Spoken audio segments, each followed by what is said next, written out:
Ah,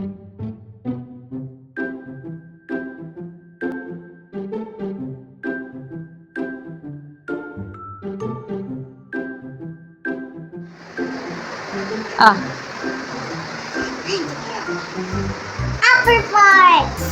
what's that, Macy? Buckets. Okay, let's go! Let's go. The Sleep family goes to Cebu Ocean Park. Hi guys, I'm going Ocean Park. Yay!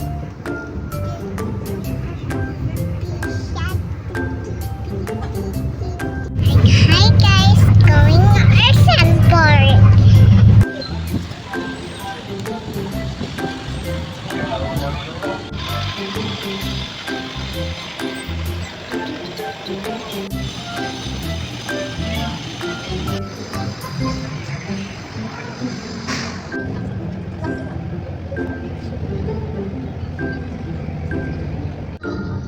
Nandito na nga pala kami sa SM Seaside.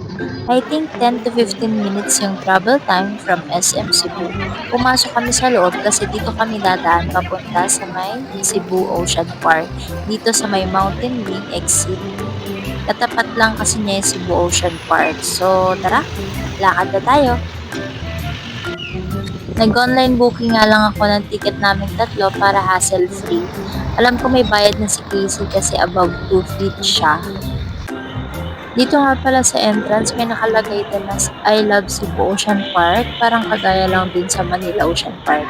Since di kami makapag-picture doon, dumiretso na lang kami dito sa photo booth. Free lang siya guys, kaya ginrab namin. Lalagay ko yung sample photos.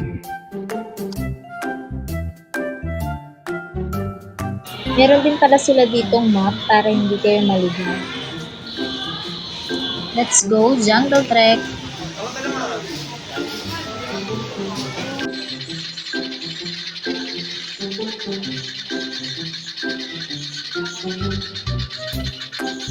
Picture kayo sa turtle. Dali, picture kayo ng turtle. Look at yourself. Get off yourself. At yourself. Where's the color pink? Where's the green pink?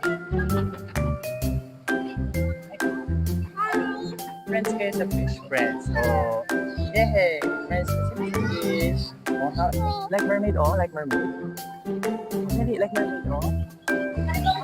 Pansin ko nga pala dito sa Cebu Ocean Park mas highlight sa kanila yung mga water animals compared sa land animals.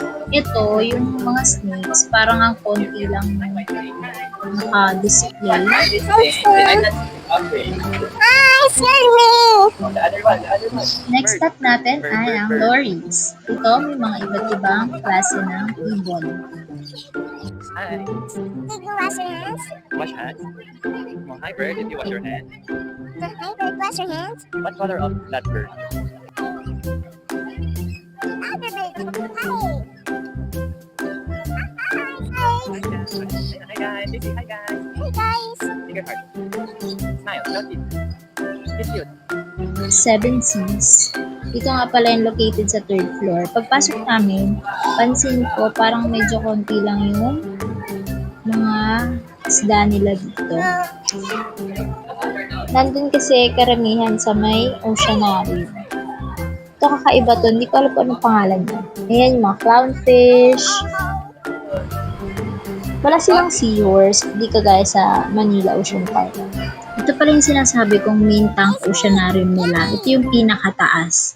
Tignan nyo siya. Mamaya pupunta tayo sa baba. Papakita namin kung ano yung nasa loob. Ito yung sa taas niya. May mga malalaking isda. Yan, may stingray. Hey, please. Yan, natatakot pa nga si Casey dyan eh. Oh, touch mo yung wall, touch mo yung wall. Let this off. Oh, really? Oh, look, oh, eyes. I'm scary, mommy. I'm scared. Punta na tayo dun sa kanilang snack area.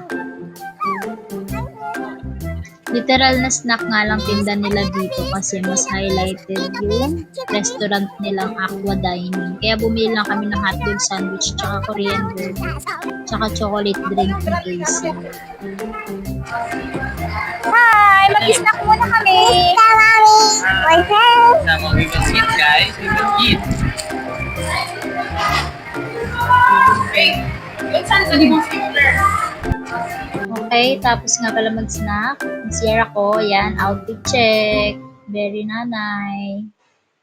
Tapos yan, punta na tayo sa oceanarium. Tara! Wow, lamig. Let's go. Meron sila dito nag-iisang buhayan na sobrang laki. Pwede rin yata itong pakainin eh. Meron, papasok ka lang sa cage.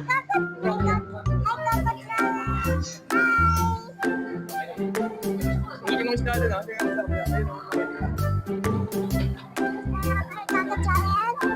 Para nga pala makapag-picture, nagre-record lang kami ng video, tapos screenshot na lang. Hindi kasi kaya ng timer. I'm scared!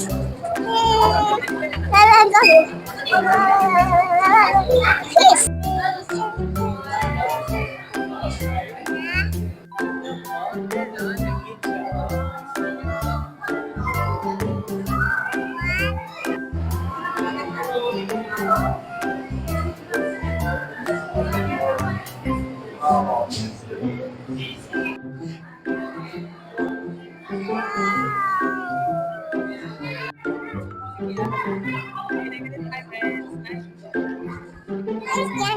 Sa labas ng oceanarium, may mini shark na nagpicture kami dyan. Tapos, eto naman yung daan papunta dun sa may aqua dining. Ayun yung aqua dining nila. Sobrang laking tangke. Tapos habang kumakain ka dyan, may mga isda. Tapos meron din yan silang show. Wow, baby shark! Baby shark! Baby shark! Look! Diba sobrang ingay ni Casey? Ayan, nag-show na sila. Magpapakain sila dyan ng mga isda. Gagawin niyang diver. Siya, yung iikot siya. Susunod yung mga isda. Isang diver nga pala dyan, nayakap niya yung buntis na shark. Napakain niya yan. Nalaki ng tiyan ng shark na yan eh. Sa gilid ng aqua dining, dito located yung minibar nila. Dito rin yung parang dancing jellies, kagaya sa Manila. Pero yung kanila, mas maliit na version. Tapos dito, yung exit, may glow in the dark para sa jelly. Ayun, yung last is, nanood kami ng bird show. Hanggang 4 p.m. showing. Ang last stop dito is yung sa may penguin. Meron din pala ditong penguin cafe, and then sa gilid may mga souvenir shop. Ayun lang. Bye guys! So happy. He's so happy. Thanks for watching.